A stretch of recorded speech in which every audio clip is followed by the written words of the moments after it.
High to family, नमस्कार. कसे आहात सगळे? मस्त मजेत ना? मी पण मजेत. तर गुड मॉर्निंग सर्वांना. तर आज मी हा हेल्दी नाश्ता बनवणार आहे. त्यामध्ये मूग, हरभरे आणि मटकी आणि वाटाणे टाकलेले आहेत. तर त्याला मस्त असं बारीक करून घेतलं आणि त्यामध्ये थोडंसं हिरवी मिरची, लसूण पण टाकलं. छान मस्त चव येते. तर तुम्ही पण नक्की ट्राय करा. चवीनुसार मीठ टाकायचं. मस्त डोश्याचा तवा तापवून घ्यायचा आणि त्यावरती थोडंसं असं तेल शिंपडून थोडा तवा गरम झाला की मग त्याच्यावरती थोडंसं पाणी शिंपडायचं आणि मस्त रुमालाच्या साहाय्याने असं त्याला पुसून घ्यायचं. म्हणजे थोडासा तवा थंड होतो आणि आपला डोसा एकदम छान तयार होतो. तर पहिल्यांदा तुटतो आणि मग नंतर एकदा तवा चांगला रुळला की मग छान होतात. तर मी ही रेसिपी पहिल्यांदा ट्राय केलेली आहे. तुम्ही पण नक्की ट्राय करा. खूप छान लागते. आणि एकदम रोज आपण कसं होतं, खूप धावपळ असते. आपण जो सोपा नाश्ता आहे, चहा, बिस्किट वगैरे असंच जास्त खातो. तर असा कधी-कधी हेल्दी नाश्ता आपल्या लाईफमध्ये पाहिजे. तर अशा प्रकारे नाश्ता झाला तर कारभारी कामावरती गेले. तर मला आज खूप धावपळ आहे. मला हे डाळीचे सांडगे बनवायचे होते. काही भागात सांडगे म्हणतात, काही भागात वडे म्हणतात. तर त्यासाठी मी डाळ आधी बारीक करून घेतली. डाळ मी रात्रीच भिजायला टाकून दिलेली होती. जास्त करून हरभऱ्याची डाळ आणि मठाची डाळ असं मिक्स करून बनवतात, पण माझ्याकडं ॲव्हेलेबल नव्हती. तर मी फक्त हरभऱ्याची डाळ घेतली आणि त्यामध्ये मीठ, मिरची, कोथिंबीर कापून टाकली, जिरं, लसूण बारीक करून टाकलं.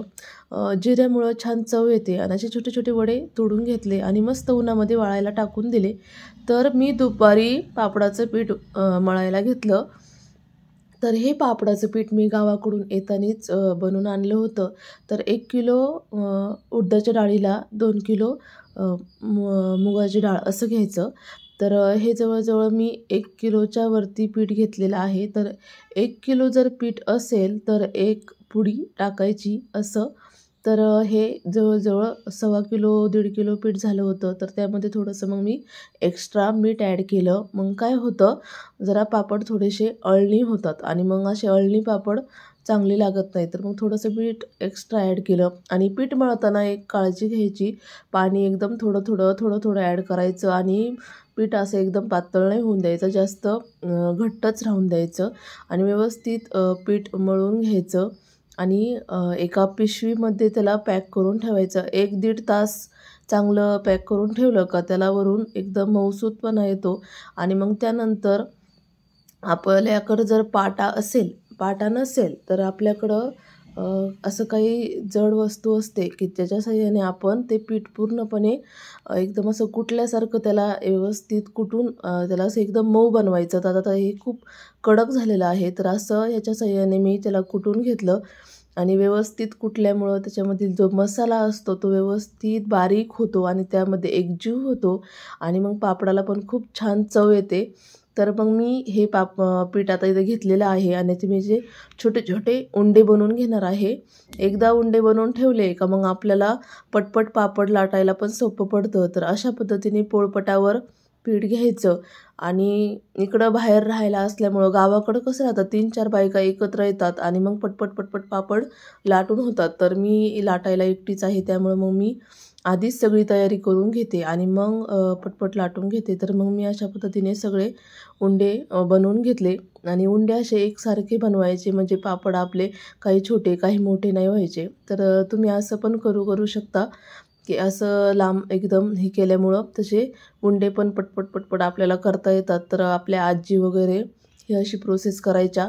मी लहानपणी पाहायचे आमच्या आजीन त्या असं पाट्यावरती पीठ पूर्ण ठेचून घेऊन मग असं उंडे बनवायच्या. तर मी डब्यामध्ये पूर्ण बरेचसे उंडे बनवून घेतले आणि थोडंसं तेल घ्यायचं पापड लाटायला. तेल घेतल्यामुळं काय होतं, पापड एकदम पटपट लाटली जातात. मला पहिलं माहीत नव्हतं, पण माझ्या सासूबाईंनी सांगितलं की मला असं थोडंसं तेल घेऊन लाटलं की पापड एकदम फास्टली पटपट लाटून होतात आणि जास्त वेळ पण लागत नाही आणि पटपट लांबतात पापड आणि एकदम पातळ पण होतात. तर मग मी अशा पद्धतीने पूर्ण सगळे पापड लाटून घेतले आणि एकदम छान असे गोल गोल पापड माझे तयार झालेले आहेत आणि कुठं एकदम तुटले पण नाहीत. काय करायचं, पापड सगळे लाटून असे पांगून द्यायचे आणि काय करायचं, ज्यावेळी ते थोडे सुकतील ना, नंतर फॅन लावून द्यायचा आणि नंतर सुकल्यानंतर असे एकावर एक असे एकावर एक ठेवायचे. तुम्ही व्हिडिओमध्ये पुढं पाहू शकता.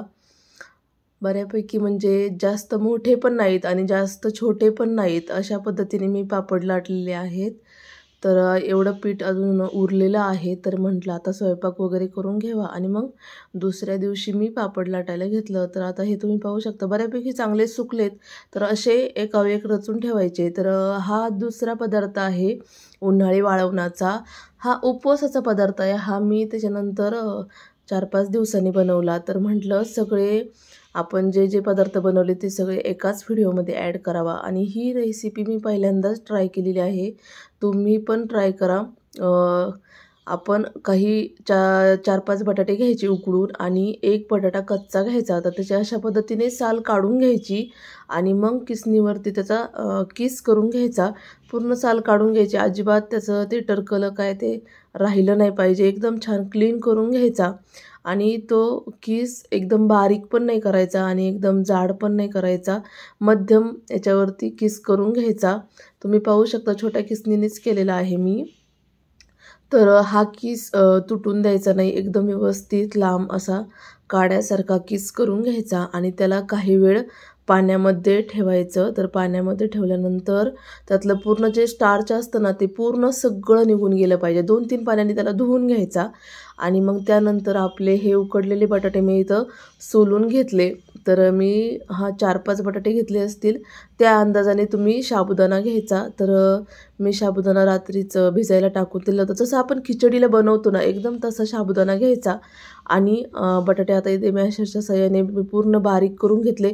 पूर्ण म्हणजे पूर्ण एकदम बारीक करायचे. अजिबात त्याच्यामध्ये असं गाठी वगैरे राहायला नको. एकदम एकजीव करून घ्यायचा आणि त्यामध्ये मग जो आपण साबुदाणा भिजायला टाकलेला आहे तो साबुदाणा त्यामध्ये टाकून द्यायचा आणि मग त्यामध्ये थोडंसं मीठ टाकायचं, थोडंसं लाल तिखट टाकायचं. सगळं हळद नाही टाकायची. आपल्याला उपवासाला हळद नाही चालत. तर बाकी जास्त काही नाही आणि मग त्याला एकदम एकजीव करून घ्यायचा आणि जो आपण बटाट्याचा किस केलेला आहे तो पण त्यामध्ये टाकायचा आहे.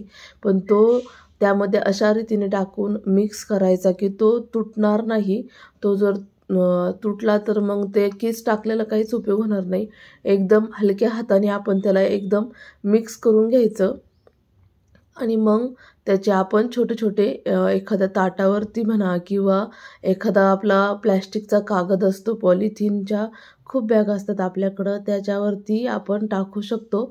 तर मला इथं वरती नेऊन टाकायचं आहे टेरेसवरती, खूप लांब आहे. त्यामुळं मग मी पॉलिथिनच्या बॅगवर नेणं मला वरती पॉसिबल नाही. तर मग मी काय केलं, 1-2 ताटं घेतली, मोठाली ताटं. तर त्याला तुम्ही थोडंसं असं तेलकट ऑइल वगैरे लावून त्यावरती थोडे-थोडे वडे घालू शकता.